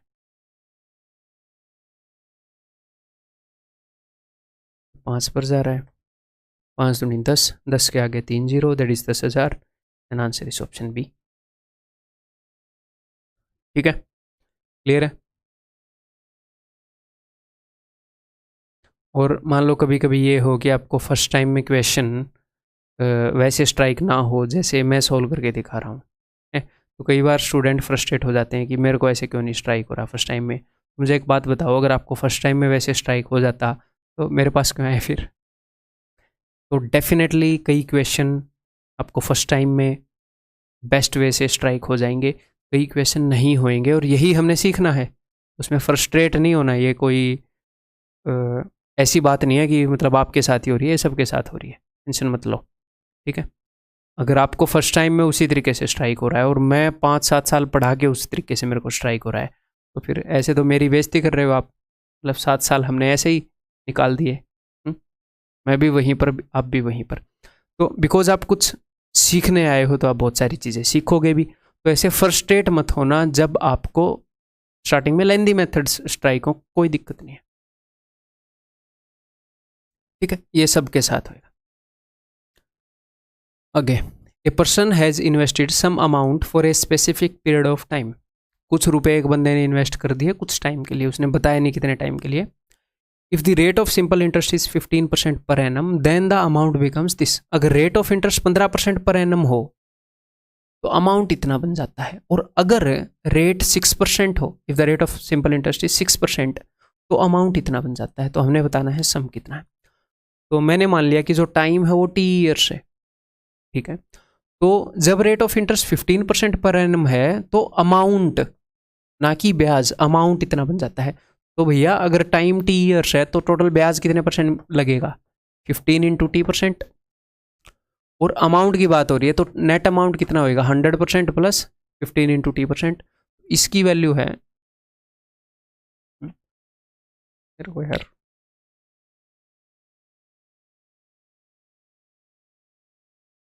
ठीक है, तो इतने परसेंट प्रिंसिपल की वैल्यू है कितनी, 44,000, ठीक है। और अगर रेट ऑफ इंटरेस्ट 6% है तो टोटल अमाउंट कितना होएगा, 100% ऑफ प्रिंसिपल प्लस T साल में 6 × T%, 60% ब्याज। तो यहाँ पर अमाउंट टोटल हो जाता है 22,400। तो इन दोनों के बीच में डिफरेंस देखो, 100%, 100%, यहाँ पर तो कोई फ़र्क नहीं है, बस यहाँ पर फ़र्क है कि यहाँ पर 15T% है, यहाँ पर 6T% है, तो 15 - 6 9T%। ये वो वाला 90 वाला 19 है, 9 इंटू टी, तो 9T% किस चीज़ का 90%, सॉरी 9 इंटू T% किस चीज़ का, प्रिंसिपल का 9 इंटू T%। ये सारी जो परसेंटेज है प्रिंसिपल के परसेंटेज के फॉर्म में चल रही है। दैट इज इक्वल टू, यहाँ पर कितने का फर्क है देखो, 44,000 में से 22,000 गए, 22,000। अब 22,000 में से यहाँ से आपने 22,000 तो घटा दिए, 400 और घटाने हैं, 22,000 में से 400 गए 21,600। तो प्रिंसिपल का 9 इंटू T% की वैल्यू ये है। अगर मैं 9 काट दूं तो T% की वैल्यू ये है, तो 6T% की वैल्यू क्या होगी, इसको 6 गुणा कर दो, इसकी वैल्यू हो जाएगी 24 × 144 होता है 14,400। इसकी वैल्यू है 14,400, ठीक है। ये दोनों मिला के हैं 22,400, 22 में से 14 गए 8,000, तो इसकी वैल्यू हो जाएगी 8,000। तो 100% ऑफ प्रिंसिपल इज 8,000, यही हमने बताना था, दैट इज ऑप्शन बी, ठीक है। तो सर अगर वो टी की वैल्यू पूछ ले, ऐसा भी हो सकता है ना, टी की वैल्यू भी पूछ सकता है, तो कोई दिक्कत नहीं है, वो भी हम बता सकते हैं। दिस इज T%, प्रिंसिपल का T% है ये 2400 और प्रिंसिपल है ये, तो आप देख लो ये जो है ये प्रिंसिपल का कितने परसेंट है, प्रिंसिपल का 1% है 80, 80 का कितने गुना है, ये 30 गुना है, तो टी की वैल्यू 30 है, ठीक है। क्लियर है जी।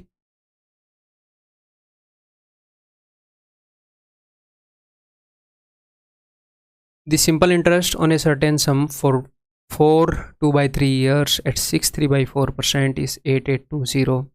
What will be the amount of the same sum after 7.5 years at 8/1/3 at simple interest? ठीक है, तो simple interest on a certain सम, इतने टाइम के लिए इतना है, तो उसका अमाउंट कितना होएगा। तो बहुत ही सिंपल क्वेश्चन है, मैं चाहता हूँ एक बार आप ट्राई करें, आप इजीली ट्राई कर लेंगे। मैं एक मैं दो वेज के बीच में सोच रहा हूँ कौन सा बेटर होगा, एक बार अगर मैं उस वे से बताऊँ, लेकिन ये अमाउंट पूछ रहे हैं तो उस वे से बताना ठीक नहीं रहेगा, नहीं निकलेगा। चलो ठीक है फिर।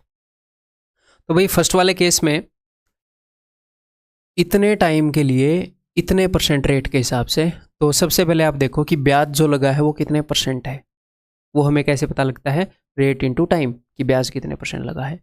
तो 4 × 12 दूनी 12 और 2 14/3 गुणा में 6 चौके 24 और 3 27/4, टोटल इतने परसेंट ब्याज लग रहा है। तो ये कितने परसेंट है, इसको थोड़ा सा सोल्व कर लेते हैं।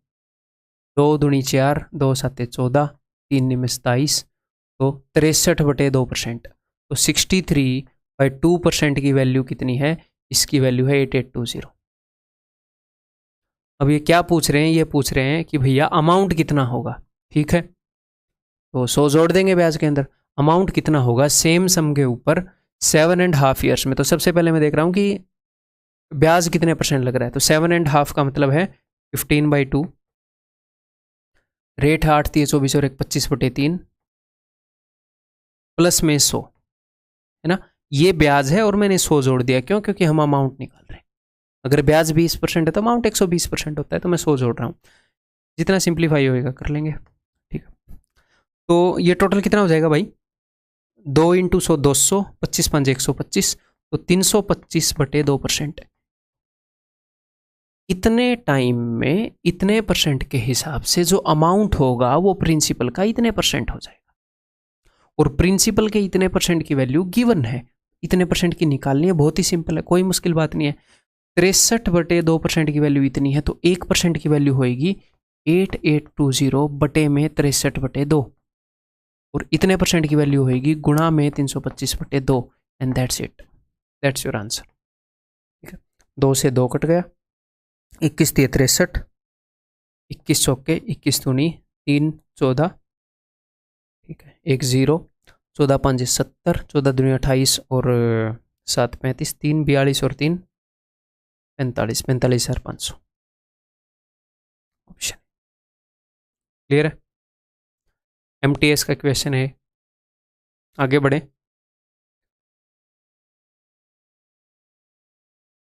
ये बताओ जी, एक्चुअल एग्जाम का क्वेश्चन है, CGL 2018 Tier 2 का। एक बार ट्राई कर लो, फिर मैं बताऊंगा। तो ये जो क्वेश्चन है इसको मैं पहले ही आपको बता देता हूँ, this is very very calculative question. हालांकि मैं इसको करके आपको काफ़ी कम टाइम में बता दूंगा, लेकिन एग्ज़ाम में, और ये एक्चुअल में आया हुआ क्वेश्चन है Tier 2 का। एग्ज़ाम में कभी कभी ये क्वेश्चन मैंने लिया भी इसीलिए है, आपको ये दिखाऊं कि एग्ज़ाम में कभी कभी क्वेश्चन ऐसे आते हैं जो रियल में कैलकुलेटिव हैं, बहुत ज़्यादा कैलकुलेटिव हैं। तो बेस्ट अप्रोच क्या रहेगी कि आप उसको स्किप कर दो। स्किप करने का मतलब मैं ये नहीं बोल रहा कि आपने वो करना ही नहीं है, वो लास्ट में करना है भाई। सिंपल बात क्या है, वो लास्ट में करना है।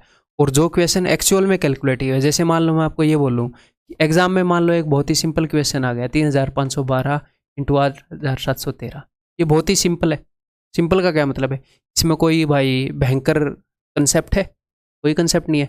पहली क्लास का बच्चा भी कर लेगा इसको, उसको थोड़ा सा टाइम दो, 3-4 मिनट, वो कर लेगा। तो कई क्वेश्चन क्या होते हैं, वो एक्चुअल में कैलकुलेटिव होते हैं, या फिर हम क्या बोले, वो एक्चुअल में टाइम टेकिंग होते हैं। आप इसके ऊपर कोई जादू नहीं चला पाओगे। क्या जादू चलाओगे आप इसको? कोई जादू नहीं चला पाओगे, आप टाइम लोगे भाई। मैं पहले से ही इस क्वेश्चन का कुछ सोच के आ जाऊं कि हेलो ये जल्दी हो रहा है, इसकी कोई वीकनेस ढूंढ के आपको इंप्रेस करने के लिए, वो अलग बात है। तो मैं कहना क्या चाह रहा हूँ, कई क्वेश्चन एग्जाम में एक्चुअल में टाइम टेकिंग आते हैं, तो वो टाइम लेंगे, आपका टाइम भी लेंगे, मेरा टाइम भी लेंगे, किसी और का टाइम भी लेंगे। अगर कोई कैलकुलेशन में बेटर है तो वो थोड़े से कुछ सेकंड बचा लेगा, लेकिन वो एक्चुअल में टाइम टेकिंग है। तो ये मत सोचना कि आप वहाँ पर कोई जादू वगैरह करोगे और उसको आप जल्दी कर पाओगे, नहीं। तो एक्चुअल में टाइम टेकिंग है, वो टाइम लेगा, तो उसको उस वक्त के लिए स्किप कर दो, उसको बाद में देख लेंगे अगर किसी छोटे मेथड से हो रहा है, या फिर उसको हम लेंदी मेथड से ही करें। ठीक है, एक्चुअल क्वेश्चन आपके एग्जाम का। ठीक है, तो यहाँ पर हालांकि इसको मैं जल्दी सॉल्व करके दिखा दूंगा, बट ज़रूरी नहीं है कि एग्जाम में हमेशा वो मेथड स्ट्राइक हो। इसको करें फिर। तो जो एक्चुअल में कैलकुलेटिव क्वेश्चन है वो टाइम लेगा। कई क्वेश्चन ऐसे हैं वो कैलकुलेटिव दिखते हैं, लेकिन जितनी ज़्यादा हम प्रैक्टिस करेंगे हमें पता लग जाएगा कि इसको अगर हम ठीक तरीके से हैंडल करें तो कैलकुलेटिव नहीं है। वो जिम्मेवारी मेरी है, आप कोर्स को रिपीट करोगे तो वो समझ आपकी अपने आप बन जाएगी। ठीक है, करते हैं। A sum amounts to this much at 9.25% per annum simple interest in 5.4 years। तो 5.4 साल में इतने परसेंट के हिसाब से जो अमाउंट है वो इतना हो जाता है, ब्याज नहीं अमाउंट। तो सबसे पहले तो हम ये निकालेंगे ब्याज कितने परसेंट है। तो इस कैलकुलेशन को करने का तो मैं आपको छोटा तरीका बता दूंगा, टेंशन मत लो। देखो, जब भी आपको 5 और 2 मिले तो उनको फ्यूज कर दो, उससे क्या बन जाएगा, उससे 10 बन जाएगा, जो कि बहुत ईजी है। तो यहाँ पर अपने पास 5 है, 25 है ना, 25 पड़ा है ना यहाँ पे। अगर यहाँ पर मेरे को 4 मिलता तो मैं इसको 4 देता, लेकिन यहाँ पर 4 नहीं है। क्यों? क्योंकि 25 और 4 मिलाकर तो 100 बना लेंगे। यहाँ से मैं सिर्फ 2 उठाऊंगा। अगर मैंने यहाँ से 2 उठाया तो यहाँ पर 27 बच जाएगा। 54 है। अब पॉइंट को भूल जाओ, मैं 3 के बाद पॉइंट लगा दूंगा। इसमें 2 के बाद पॉइंट है, इसमें 4 के बाद। मैं गुणा करके 3 के बाद पॉइंट लगा दूंगा, पॉइंट को भूल जाओ। इससे अगर मैं 2 उठाऊंगा तो मेरे को बाद में 27 से गुणा करनी पड़ेगी, तो मैं 2 भी नहीं उठाऊंगा। मैं 2 के साथ एक 3 भी खींच के लाऊंगा कि आजा भाई, एक 3 को भी उठा के लाऊंगा, यानी कि 6 उठा के मैं ला रहा हूं। तो यहां पर 9 बच जाएगा, है ना। और 6 अगर मैं इसको दूंगा, 6 इंटू 25, 25 छिके 150, एक कैरी हो गया, 6 नहीं में 54 और 1 55। अब देखो, 9 5 45 और 4 45 और 4। ठीक है, 3 के बाद मैंने पॉइंट लगाना था, तो 3 के बाद पॉइंट ये लग गया। तो सिंपल इंटरेस्ट इतने परसेंट है, 49.95। अगर मैं बात करूँ अमाउंट की, तो मैं इसके अंदर 100 जोड़ दूंगा, तो दैट विल बी 149.95%, जिसकी वैल्यू है ये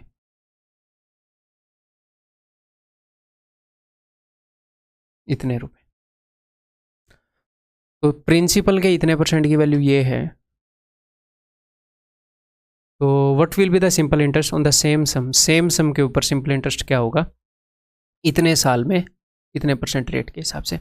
मैं इनको फिर से गुणा करूंगा। यहाँ पर एक 5 है, वहाँ पर एक 2 है, तो वहाँ से 2 को उठाकर मैं इसको दूंगा, तो यहाँ पर क्या हो जाएगा, यहाँ पर बन जाएगा 9।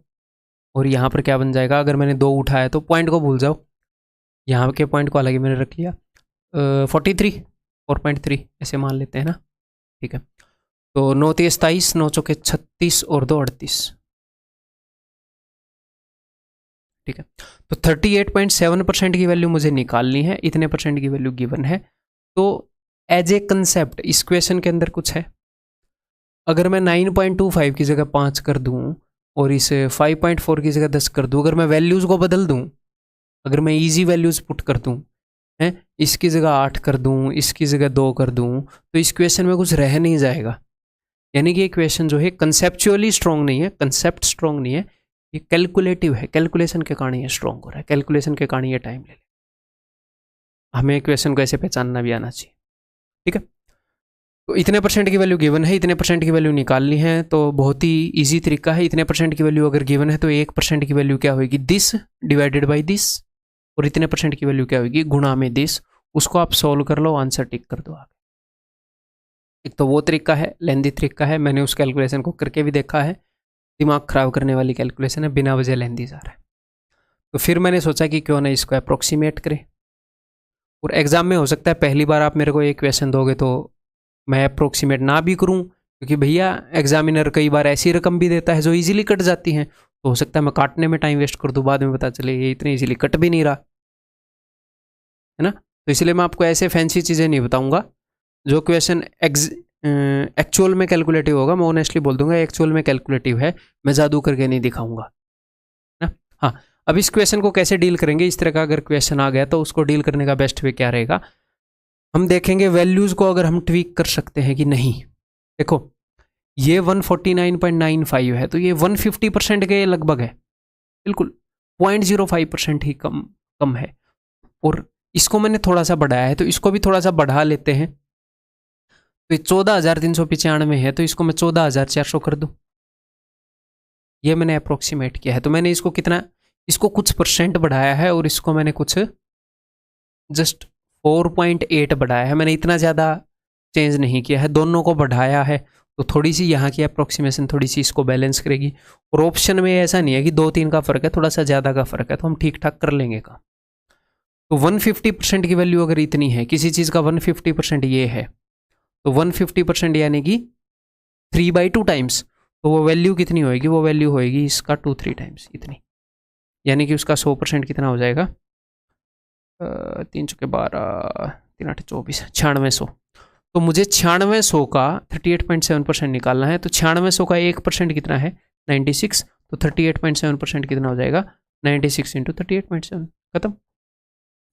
तो इसको 16 और 6 इन दो से मल्टीप्लाई कर लेते हैं। 16 7 112, 11 16 8 128, 129 13, 16 3 48 और 13 61। अब मैं 6 से गुणा कर रहा हूँ, 6 दूनी 12, 6 नेम 54 और 1 55, 5 6 और 5 11, 6 6 36 और 1 37, एक के बाद लगाऊंगा पॉइंट, 3715.20। दैट इज, ये बिल्कुल ही एग्जैक्ट आ गया। हालांकि हमने अप्रोक्सीमेट किया था, एग्जैक्ट तो ये तुक्के से आ गया, थोड़ा सा इसके आसपास भी आता तो यही टिक करते। ठीक है जी, क्लियर है। आगे बढ़ जाएं। तो ऐसे क्वेश्चन से डरने की जरूरत नहीं है, ये सबके लिए कैलकुलेटिव होंगे। अगर ऐसे क्वेश्चन एग्जाम में आएंगे तो मैक्सिमम चांसेस है कोई नहीं कर पाएगा उसको विद इन टाइम।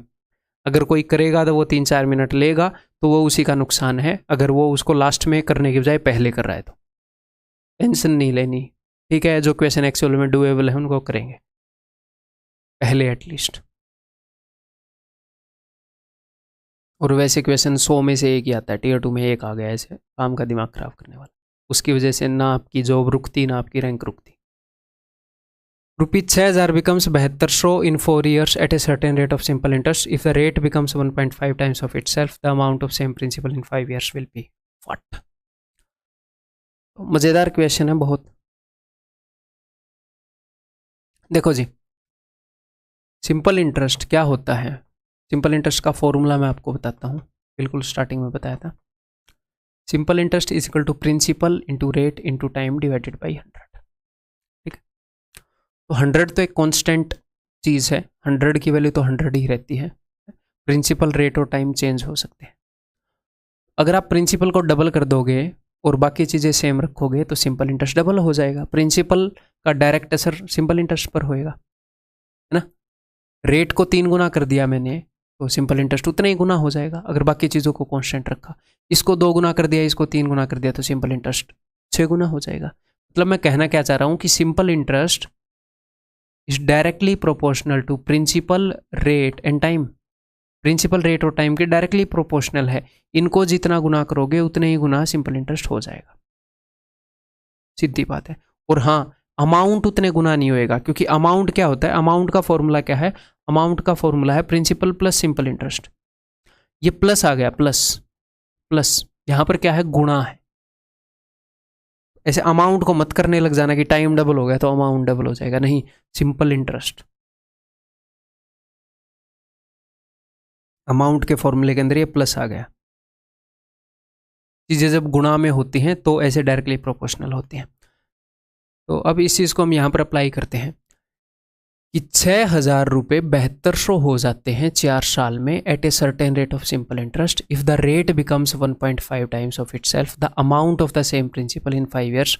अमाउंट कितना होएगा, मैं अमाउंट डायरेक्टली नहीं निकाल सकता, मैं डायरेक्टली सिंपल इंटरेस्ट निकाल सकता हूँ, अमाउंट बाद में निकाल लूँगा। तो सिंपल इंटरेस्ट कितना लगा था, सिंपल इंटरेस्ट 6,000 से 7200 हुए थे रुपये, तो 1200 रुपये लगा था। तो पहले इंटरेस्ट 1200 रुपये था।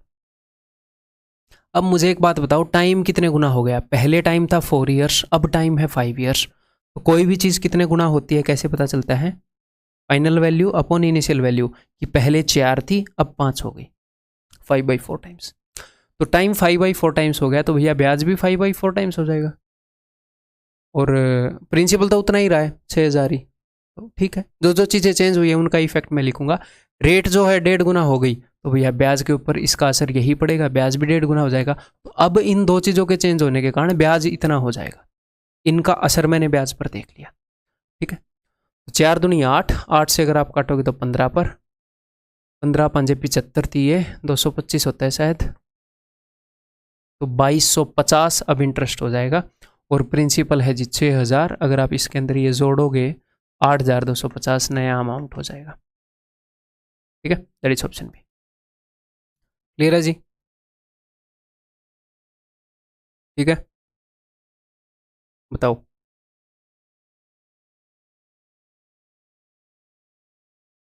सीजीएल 2018 टीयर 2 का एक्चुअल क्वेश्चन है, तो देखना हम इसको कितना फास्ट कर लेंगे। उम्मीद है कि आप ही कर लोगे मेरे बताने से पहले।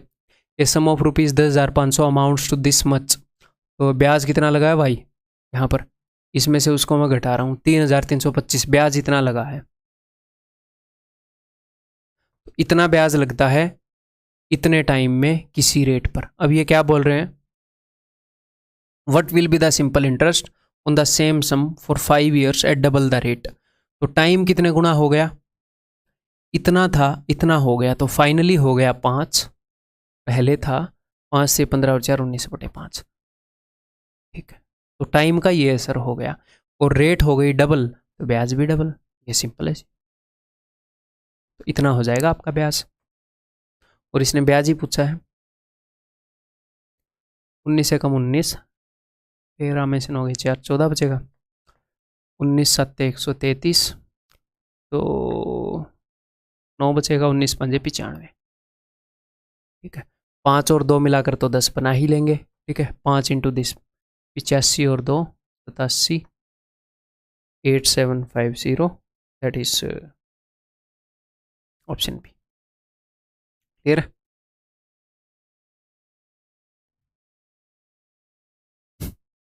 इस सम ऑफ, ये भी 2018 टीयर 2 का क्वेश्चन है सीसीएल का। A sum of rupees 8400 amounts to this much at 8.75% per annum simple interest in a certain time. 8400 रुपये का इतना अमाउंट हो जाता है इस रेट पर कुछ टाइम में। What is the simple interest on a sum of 9600 at the same rate for the same time.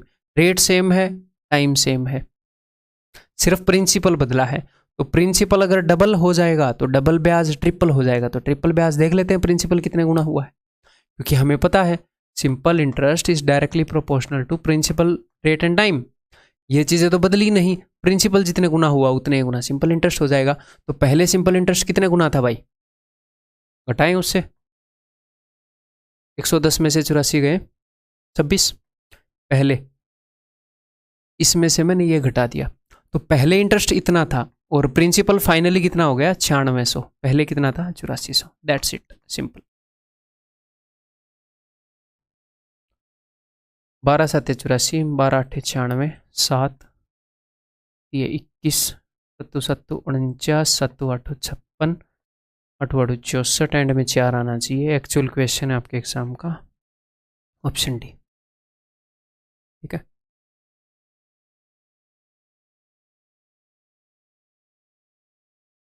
A sum of money amounts to 15,360 रुपये in 4 years.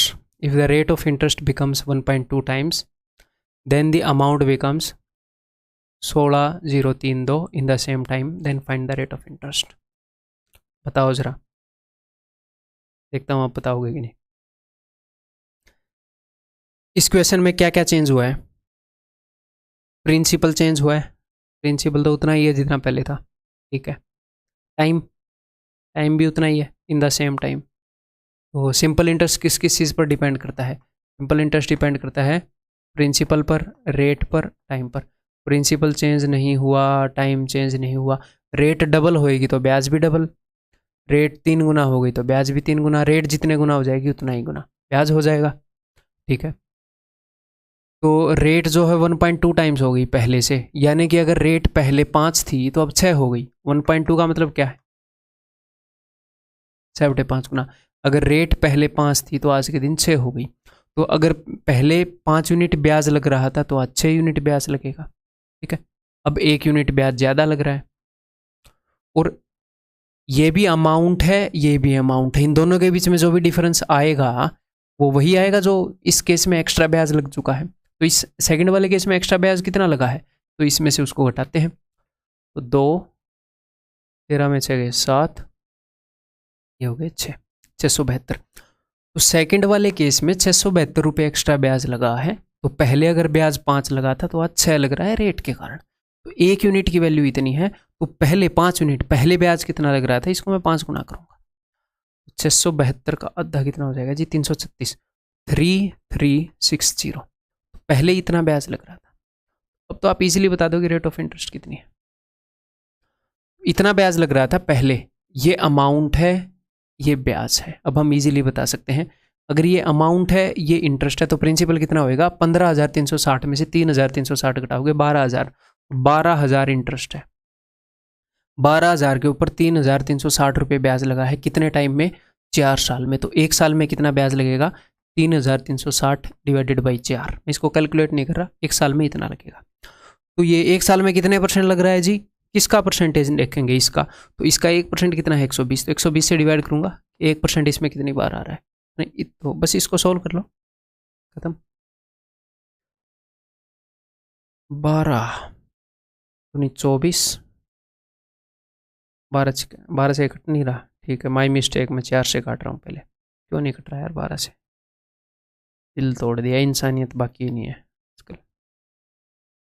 4 8 32, 4 चौके 16, कट तो रहा है 12 से। 12 7 84, हमारे अंदर ही इंसानियत बाकी नहीं है। ऑप्शन भी हम काट ही नहीं पा रहे। आंसर इज ऑप्शन, ये बताओ। Raghav lent 7500 to Gopal for 3 years and 5,000 to Sachin for 4 years on simple interest at the same rate of interest. ठीक है, and received this much in all as interest paid by Sachin is. यहाँ पर हमें rate वगैरह निकालने की कोई ज़रूरत नहीं है। ठीक है, हम रेट वगैरह निकाल के भी इस क्वेश्चन को कर सकते हैं। यहाँ पर वो रेट भी पूछ सकता है, हमने पहले ऐसा क्वेश्चन किया भी है इसी लेक्चर के अंदर। 22,000 के ऊपर 2200 10% रेट आई थी, अगर आपको याद हो तो। लेकिन यहाँ पर हमें रेट नहीं निकालना, हमें इंटरेस्ट पूछा है, सचिन ने कितना इंटरेस्ट पे किया, हम डायरेक्टली वो निकाल सकते हैं। ठीक है, तो क्योंकि हमें टोटल इंटरेस्ट पता है, जी हाँ टोटल इंटरेस्ट हमें पता है, तो हम दोनों के इंटरेस्ट का रेशियो निकाल सकते हैं। राघव ने गोपाल को कितने रुपए दिए? अब इंटरेस्ट किस चीज़ पे डिपेंड करता है? तो इंटरेस्ट डिपेंड करता है कि भैया प्रिंसिपल कितना है, रेट कितना है, टाइम कितना है। ठीक है, तो राघव ने गोपाल को कितने रुपए दिए? 7500 दिए। कितने टाइम के लिए? 4 साल के लिए। तो कुछ ना कुछ तो रेट होएगी, लेकिन दोनों केस में रेट सेम है, सेम रेट, फर्क ही नहीं पड़ता रेट कितनी भी हो। प्रिंसिपल और टाइम वेरी कर रहे हैं, इन दो के ऊपर डिपेंड करेगा इंटरेस्ट। तो गोपाल को 7500 रुपये दिए 4 साल के लिए, और सचिन को 5,000 रुपये दिए, गोपाल को 3 साल के लिए दिए और सचिन को 4 साल के लिए दिए। तो ये इनके इंटरेस्ट का रेशियो होएगा। गोपाल ने अगर इतना इंटरेस्ट पे किया है तो सचिन ने इतना इंटरेस्ट पे किया है। क्लियर है? इन दोनों के इंटरेस्ट का रेशियो आपको मिल जाएगा। 25 दूनी 50, 25 3 75, 3 3 9/8। ठीक है, दोनों ने अगर 17 रुपये इंटरेस्ट पे किया है तो सचिन ने 8 रुपये इंटरेस्ट पे किया है। 17 की वैल्यू ये है, तो 1 की वैल्यू हो जाएगी जी ये, और 8 की वैल्यू हो जाएगी जी, दैट्स इट। 17 दूनी 34, 17 एकम 17, 21 8 168, 1680, that's it. That is option C. Actual में MTS में पूछा गया क्वेश्चन, 11 अक्टूबर 2021 को जो पेपर हुआ था MTS का, उसमें पूछा गया। ठीक है, तो दैट्स ऑल इस लेक्चर के अंदर। अगले कंसेप्ट लेक्चर के अंदर मिलते हैं, लगे रहिए। और जब आप कोई भी कंसेप्ट लेक्चर देखते हो तो आप क्वेश्चंस को मेरे से पहले सॉल्व करते हो, ठीक है, साथ के साथ, है ना, साथ के साथ जब आप कंसेप्ट लेक्चर देख रहे हो तो वीडियो को बीच में, तो आप बाद में भी कर लिया करो उनको सॉल्व अलग से। आप सेम क्वेश्चंस को बाद में सॉल्व करोगे तो भी बहुत कुछ सीखने को मिलेगा, धीरे धीरे आपके कंसेप्ट्स इंप्रूव होते जाएंगे। अगले में मिलते हैं।